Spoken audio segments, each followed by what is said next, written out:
好，阿 Harry 啦，好開心今日復活節，咁啊同大家講聲復活節快樂先啦。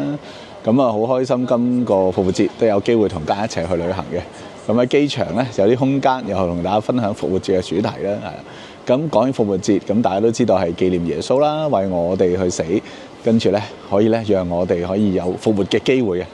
同我一樣，咁可以咧經歷咧超越呢個死亡，哇好正啊！咁但係好多時咧，好多朋友都有機會，可能你已經接受咗耶穌，但係咧其實你係咪真正經歷咗耶穌對你嗰份嘅愛同埋嗰份嘅復活咧？咁其實喺核心喺邊度，有咩部分咧？咁今日好快想同大家去交流下、分享下。咁其實簡單啲講咧，成個信仰嘅核心就話俾我哋聽咧，其實耶穌好愛我哋，佢愛我哋嗰個定義嘅模式係不論對錯愛，即係 anyway 你有任何嘅 moment 啦。可能你都會覺得自己做得唔好啦，係啦，做錯唔同嘅決定，產生好多問題，好多嘢要處理，好多呢啲咁嘅嘢，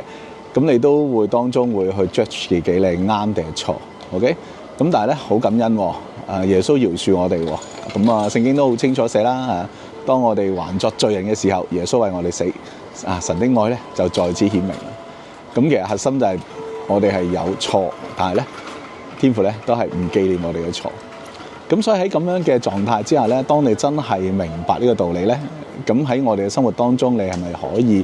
去饒恕自己、饒恕身邊嘅人，同埋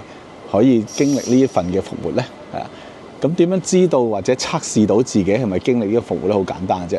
嗱，呢一刻問你其實你有自己有咩做錯啊，或者有咩要去認罪啊？諗到啊？咁可能你諗到好多嘢出嚟。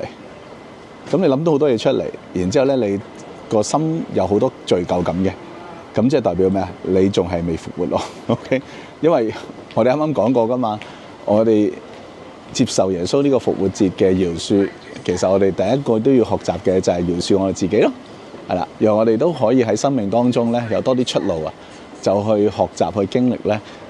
天父嗰份我哋叫做不論對錯愛，都讓我哋自己經歷咧，去自己饒恕自己。如果唔係咧，你去試想像，當你有信仰之後，你都不斷要係咁去認罪、悔改、認罪又不斷會悔改。咁喺咁樣嘅狀態之下，其實你嘅心入面係好多一啲我哋講緊嘅內耗啦，即係自己會去自己係唔認同自己，同埋自己咧都會咧有陣時係會覺得自己係唔好嘅。OK， 咁呢個我相信唔係我哋嘅信仰核心咯。咁如果你揾到一個新嘅出路嘅信仰，真正係俾你有自由，真正係俾你去學識饒恕自己、饒恕身邊嘅家人，同埋學習咧一份我哋叫不論對錯愛。咁任何嘢咧都有出路嘅。因為當我哋一講啱定係唔啱咧，永遠咧大家嗰把尺咧都係唔一致嘅。係啦，你覺得嗰樣啱咩？佢覺得係錯啊。你覺得嗰樣係錯咩？佢覺得係啱啊。咁喺咁樣嘅狀態之後係冇出路嘅，永遠大家都把持自己呢個嘅諗法。咁但係當耶穌呢一個復活話俾我哋聽乜嘢啊？當我哋仲係罪人，或者我哋都唔認同自己嘅時候咧，耶穌咧就親自咧去為我哋死，讓我哋經歷咧嗰份嘅祝福，嗰份嘅美好啊。OK， 所以當你咧去思考自己嘅人生，或者任何 moment 你有陣時有自責啊，或者有啲我哋講緊覺得自己唔好嘅情況，咁你就紀念到耶穌因為你死咗噶啦，咁你都要相信佢嘅復活或者佢嘅死咧係為你解決一切問題嘅。唔通你想釘多次去十字架 ？OK， 所以當你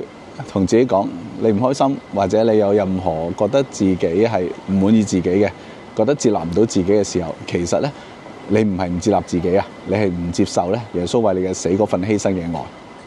咁當我哋去用呢個嘅諗法，咁我生命咧又有新嘅出路啊！因為我好願意咧去接受耶穌俾我祝福，俾我哋愛，任何當中都有出路嘅。希望你都可以因為呢個分享被祝福，係啦，記住你係最好㗎，因為天父好愛你，天父咧想你經歷咧不論對錯愛，